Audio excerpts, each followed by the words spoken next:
السلام علیکم ورحمۃ اللہ وبرکاتہ۔ JCERT DG اسکول میں آپ سبھی کا دلی خیر مقدم ہے۔ میں محمد سعید عالم آج ہم پھر آپ کے سامنے حاضر خدمت ہیں ایک نئے موضوع کو لے کر، اور آج ہم 10ویں جماعت کی سبق نمبر 25 پڑھنے جا رہے ہیں، اور اس سبق میں اس لیسن میں آج ہم پڑھیں گے فورٹ ولیم کالج کی ادبی خدمات۔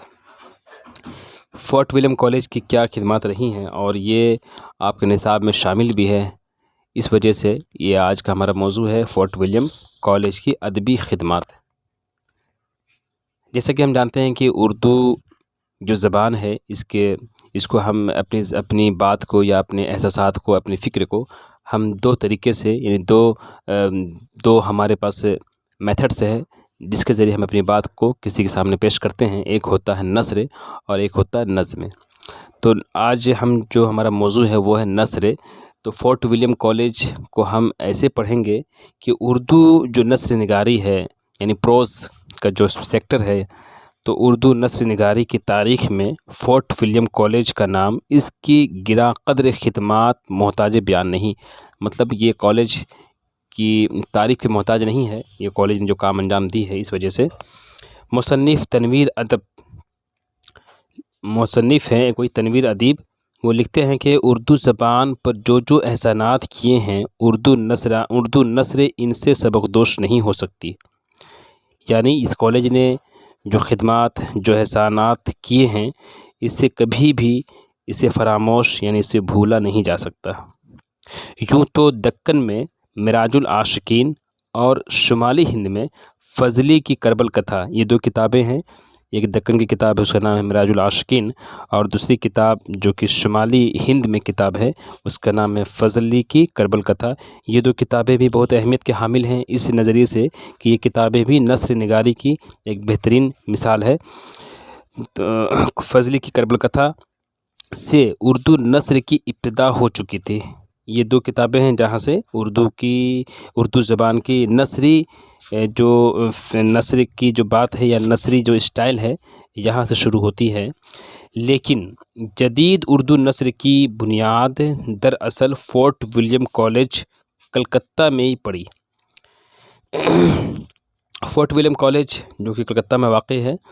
اور اس کالج نے جدید اردو نثر کی، یعنی ماڈرن پروز کی بنیاد ڈالی ہے۔ اس سلسلے میں ڈاکٹر سید حامد حسین نے بالکل صحیح اور درست لکھا ہے کہ اردو زبان کی تاریخ میں فورٹ ولیم کالج پہلا ایسا ادارہ ہے، پہلا ایسا مطلب کہ انسٹیٹیوشن ہے جس نے علمی و ادبی تصانیف کی نہ صرف ایک بڑے پیمانے پر سرپرستی کی، بلکہ اس نے اردو زبان و ادب کو نئے رجحانات اور ترجمان سے روشناس کیا۔ فورٹ ولیم کالج کو اردو نثر کی تاریخ میں نشاط الثانیہ کا نقطۂ آغاز کہا جا سکتا ہے، مطلب کہ اس کالج کو ایک طرح کے ہم سنگ میل کی حیثیت مانتے ہیں۔ فارسی نثری اسالیب جو اسٹائل ہے فارسی زبان کی یا فارسی نثر کی، اس کی جو اسلوب ہے، اسی جو اسٹائل ہے، اسی کے زیر اثر اردو پر جس رنگینی اور تصنع کا غلبہ ہوتا جا رہا تھا، تصنع یعنی بناوٹ کا غلبہ ہوتا جا رہا تھا، مطلب کہ ایک طرح کہہ لیجیے کہ اردو زبان میں ایک طرح کی آرٹیفیشل جو چیزیں تھی، یہ جو ہے اردو زبان پر ایک طرح کا کہہ لیں کہ آپ تصنع یعنی بناوٹی غلبہ اس پہ ہوتا جا رہا تھا۔ اس کے برخلاف یہ کالج کافی کارآمد ثابت ہوتی ہے۔ سادہ نثر کی جانب رجحان پیدا کرنے میں فورٹ ولیم کالج نے ایک اہم کردار ادا کیا ہے۔ چونکہ آرٹیفیشل نہ ہو، تصنع نہ ہو، اس میں کوئی بناوٹ نہ ہو، بالکل سادگی کی بات ہو، سادہ اور جو ہے سلیس ہو، اس طرف جو ہے ایک بہترین قدم یہ کالج کو مانا جا سکتا ہے۔ اور دیکھیں آپ، اس کالج کی علمی و ادبی خدمات پر تبصرہ کرتے ہوئے وقار عظیم لکھتے ہیں، فورٹ ولیم کالج میں تعلیم پانے والے جو انگریز ہندوستان آتے تھے، انگریز عہدیداروں کے لیے جان گلکرائسٹ نے اپنے زمانے کے معروف ہندوستانی ادیبوں سے جو کتابیں لکھوائیں ان میں بعض جو ہے بہت مشہور ہوئیں، چونکہ ہم جانتے ہیں کہ اس کالج کا ایک مقصد یہ بھی تھا اسے قیام کے پیچھے کہ جو انگریز عہدیدار جو ہائیلی پوسٹڈ ہوتے ان کو یہ زبان سیکھنی پڑتی، چونکہ ہندوستان میں ان کو رول کرنا تھا، ہندوستان میں ان کو جو ہے اپنی حکومت کرنی تھی۔ اس وجہ سے جان گلکرائسٹ نے اس کالج سے قیام کیا تھا تاکہ یہاں جو انگریز آئیں وہ یہ زبان کو سیکھیں تاکہ ان کو رولنگ کرنے میں آسانی ہو۔ اور آج بھی جب انگریز یہاں آئے تو ان کو یہ زبان سکھانے کے لیے جان گلکرائسٹ نے اس کالج کا قیام کیا، اور ہندوستان کے جو بڑے بڑے ادیب تھے جن کی کتابیں جو بہت مشہور ہوئیں، وہ کتابیں آج بھی جب کوئی اردو نثر کی جائزہ لینا شروع کرتا ہے کہ اردو نثر کی آغاز کیسے ہوئی یا اردو کی آغاز و ارتقاء کے تعلق سے اگر کوئی ریسرچ کرنا چاہے، کوئی تحقیق کرنا چاہے تو شروع کرتا ہے، تو ان کا نام نہ صرف اس لیے لیتا ہے کہ نثر کی ارتقاء میں ان کی حیثیت تاریخی نقطۂ نظر سے اہم ہے، بلکہ اس لیے بھی ان میں سے چند نے نثر نگاری کے ایک خاص اسلوب کی بنیاد ڈالی۔ صرف اس لیے نہیں کہ انہوں نے اس کا آغاز کیا، بلکہ انہوں نے ایک نئے انداز کا، ایک نئے اسٹائل کا بھی انہوں نے آغاز کیا تھا۔ اس لیے بھی اردو نثر کی جب ہم کبھی بھی اگر ہم جائزہ لیں گے تو ہمیں ان مشہور شخصیات کا مطالعہ کرنا بہت ضروری ہو جاتا ہے۔ اب دیکھیں کہ چند نثر نگاری کے ایک نئے خاص اسلوب کی بنیاد ڈالی، اور اس اسلوب کا ایک واضح معیار بھی قائم کیا کہ ہمارا جو اسلوب ہو، ہمارا مطلب جو اسٹائل ہو، اس کا ایک واضح ایک اسٹینڈرڈ بھی انہوں نے ایک مینشن کیا ہے۔ میر امن کی باغ و بہار یہ کتاب بہت مشہور ہوئی ہے، اسی کالج میں یہ کتاب چھپی، اور یہاں میر امن جو کہ دہلوی ہے، میر امن دہلوی دہلی کے رہنے والے ہیں، انہوں نے یہ کتاب باغ و بہار یہ داستان کی کتاب ہے جو بہت مشہور ہوئی، اسی کالج سے اس کا جو ہے پبلیکیشن ہوا تھا۔ اس کے علاوہ ایک کتاب ہے حیدری کی آرائش محفل، اور حفیظ الدین احمد کی ایک کتاب خرد افروز۔ اس طرح کی چند کتابیں جو کہ اس کالج کے زیر اثر یا اس کالج کے ذریعے ہم تک پہنچی ہیں۔ اب ہم دیکھتے ہیں کہ اس کالج نے مجموعی طور پر جو بڑے کارنامے انجام دیے ہیں ان میں نستعلیق ٹائپ، اب یہ نستعلیق کیا ہے کہ یہ جو ہم اردو لکھتے ہیں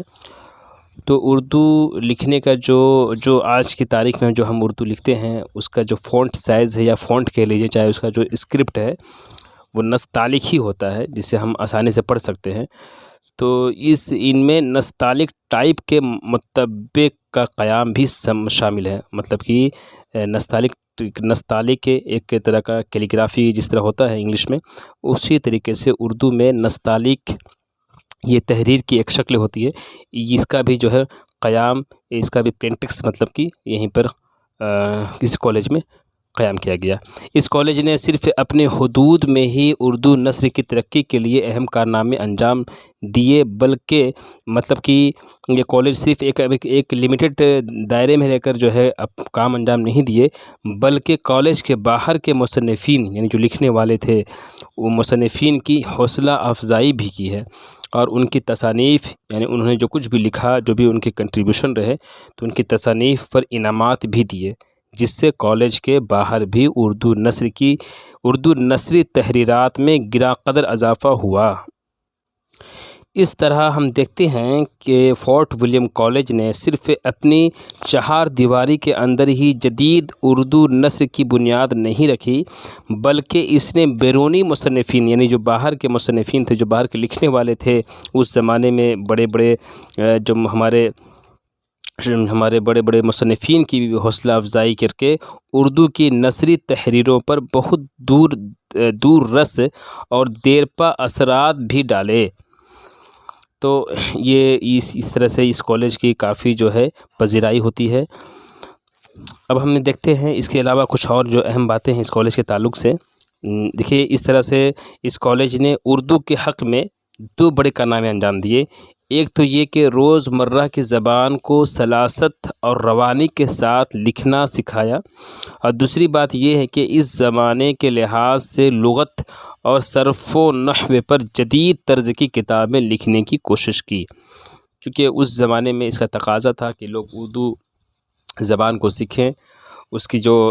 جو اسکرپٹ ہے یا اس کا لکھنے کا جو اسٹائل ہے، جس کا بھی ذکر نستعلیق میں بھی ہم نے کیا، تو ان تمام باتوں پر ان تمام چیزوں پر یہ کالج کافی غور و فکر کرتی ہے۔ المختصر ہم دیکھتے ہیں کہ اردو میں تاریخ اور تذکرہ، مذہب و اخلاق اور قصص یعنی قصہ کہانی و حکایات کے ساتھ ساتھ صرف و نحو کے موضوعات،